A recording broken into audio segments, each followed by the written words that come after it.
Hello everyone, welcome to day 170. We are closing in on 6 months of this challenge, and honestly I never thought I'd get here. So thank you all so much for watching, for coming with me along. Um, Shout out in special to these three guys, Darkest, Won't Say, and Michael Fisher. They are here every day or almost every day. Today we are going to do a in-depth strategy guide. I'm sure by now you have seen me defeat the old man here more than a few times, but I never really did a in-depth dive on my strategies and my playstyle. So that's what we're going to do today. I have here this brand new video. You can go back and check all my videos. You're gonna see that I never reposted a single one. The whole point of the challenge is to defeat the boss every day, so reposting a video is just defeats that purpose completely. So this is also a new one, and we're going to dive in and talk about my strategies. Um, so first of all, he always does the same attack at the start of every run, the huge ass mortal draw.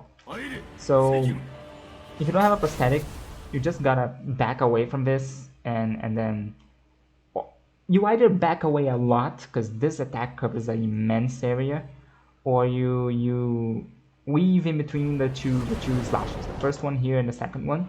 And as you can see back there, that first slash animation, the particles are really misleading because my character here is fully inside the attack. Look at that. Yet I don't get hit. So you can get a few hits on the health here, and then starts the complicated part. Inner Isshin, he has an attack that is ultra quick, irreactable, on block. What does that mean? That when you hit him and he blocks, he can do a upwards cut into a sweep, blockable sweep, and that upwards cut is ultra fast. So you need to hit him once, let him block, and be instantly go into a deflect. That either that or you only use thrusts against the first phase. So that's what we do here. We hit once and then we deflect, and then we kind of try and keep up that rhythm. And sometimes he can do one of three different things. He either steps back and tries to do a sweep, or he does an Ichimonji, which leaves him wide open, or he just does a plain step back into back to idling. In this case, he does an Ichimonji here, and we are able to dodge the side and get a few more hits in the health. And we go right back to the rhythm. This is the attack I was talking about. If you see him, if you watch closely, this attack is literally irreactable. You have to just follow the rhythm to be able to do this. The good thing is that after this attack, he always does a sweep, so we can get an easy step counter. And after every step counter, I do this. I follow it up with two aerial hits. That is just so my next hit here, he's going to deflect it, because Inner Isshin always deflects on the second hit. He blocks the first and deflects the second. So you see here, he's gonna deflect this, and he's gonna do either one of three things again. He can do this, two slashes here. He can do a pushback into a unblockable thrust, or he can do that upward slash into the sweep again, or he just backsteps into the sweep. That is also an option. So that's basically all he really does in the first phase of the fight. You just gotta keep that rhythm up. And have been recently doing something experimental here in the first phase to speed it up a little bit. Is that I usually loop this series of block and attacking that I do here a lot before he backsteps there. This series of blocking and attacking. Usually I used to loop that a lot, but now after the second deflect I'm usually trying to force him to deflect my attack. So I usually break the rhythm by doing 2 attacks, but he almost always is backstepping out of that. I don't know what's up with that. he just started doing that. Here he does another sweep and takes step counter, backsteps again, and we're right back to the rhythm. And first phase done. Okay, so second phase you need to switch it up completely. All the aggression that you stored up through the entirety of first phase, you have to unleash it here. You just keep attacking and keep dashing up to him. Every time he's going to deflect on the second hit, and he can do one of four things-ish. He can either do this Dragon Flash here, something, this circular area attack, which you just hit him twice, and you can jump over and hit him again. I've been asked this before. The reason I don't do 2 aerial hits here is because, honestly, 2 aerial hits is equal a grounded hit for balancing purposes, because the aerial hits are way faster. So I just choose to land here and do a grounded hit. Another interesting thing is that in this attack, usually if you just jump straight up, you land almost, you kind of land on top of him, and that stuns him out of the recovery animation. So if you watch the keys on the side there, every time I jump, I hold A and tap W a little bit to just miss him and be able to land without stunning him out of this recovery animation and get a hit. So this is a neat little trick I do.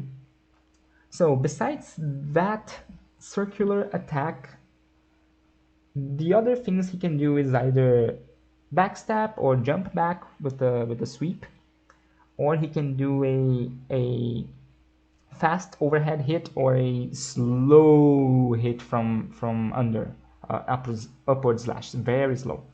So all these are pretty straightforward. On the sweep, you guys see this every time.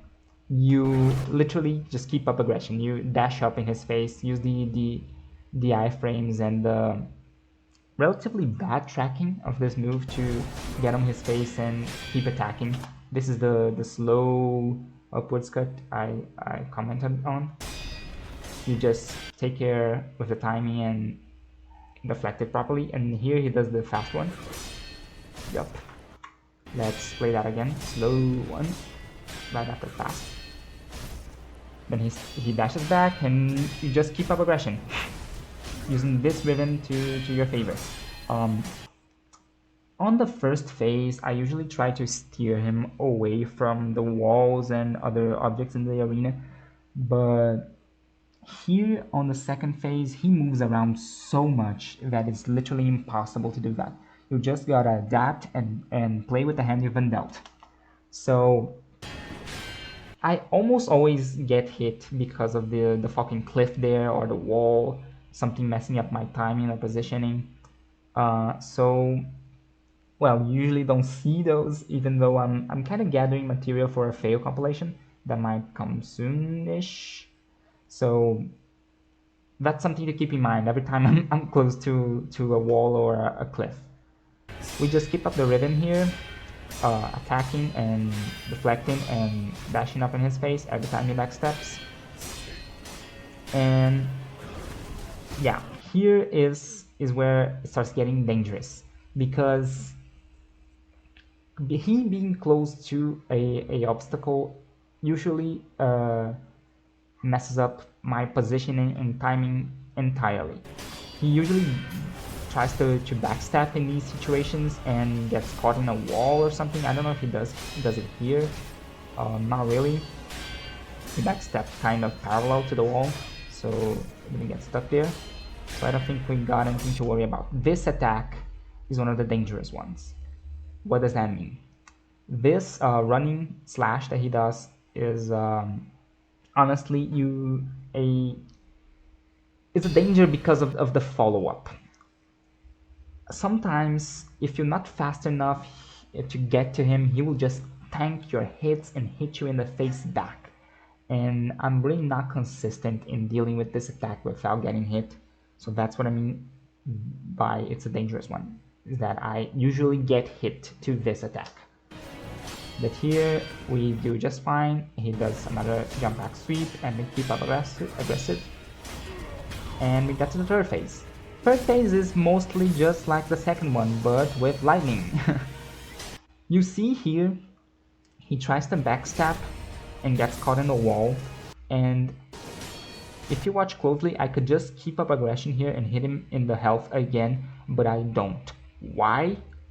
Is because that would completely destroy my timing. I would hit him in the health, and he could go straight into a different attack that I'm not ready for and hit me in the face and completely tank my next hit. I've gotten hit like that so many times already. Yes, not every video is a one try. Most videos are not first try, so sorry to ruin your immersion if you thought I did every single one of those first try. Well, some are, some not. Depends on the day. So I don't hit him here, and I choose to wait a little bit, just a fraction of a second, and go back to the ribbon. Again, 2 hits, he deflects, and here there's a lightning. We just counter it normally, and he started doing that consistently. I'm sure that if you watch a few vids back, there was lots of them that he never did this attack, this special attack that only Inner Isshin has. But now he always does this after the first lightning. I don't know how or why he always does it, but it's just very consistent. It hasn't failed me in a long time. So he does this attack that starts with a sweep, and then he does an upwards cut. Many people don't know how to deal with this attack. I usually watch for the audio cues. If you see here, I'm gonna shut up. There's a little a wind thing of him doing the sweep. So I listen for that and I deflect right after it to catch this deflect, and then he does one of two things. He can either do a thrust or he does a circular dragon flash thing in the air. But he mostly always uses the thrust, at least here in the third phase. He kind of uses the dragon flash more in the second one. I don't know why, but that's what my experience has shown me. But with the thrust, you just Mickey counter it, basically, and you go right back to the weapon. He dashes back and dash forward, hit, deflect. He does a dragon flash here, 3 hits to the health, hit, deflect, slow cut, and another lightning. Of course, the phase 3 is way easier because of the lightning. He just takes so much damage from the lightning. And he does another one of these dash attacks here. Usually those close to the wall are an even bigger threat, but here I managed to deal with it. He does another lightning, another 2 hits to the health. Always after the lightning I can get at least 2 hits to the health. And he does the final lightning, and that's it. GG's.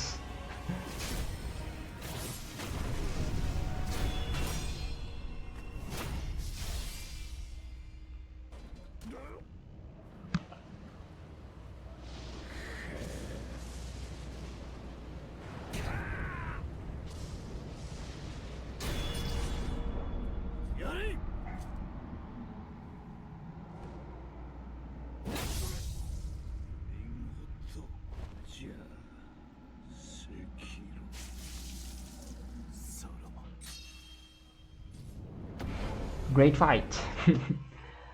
So that was it. I hope you guys enjoyed this strategy guide I made for the 170 day special. If you did, be sure to leave a like, please, and I'll see you all guys next video. Bye.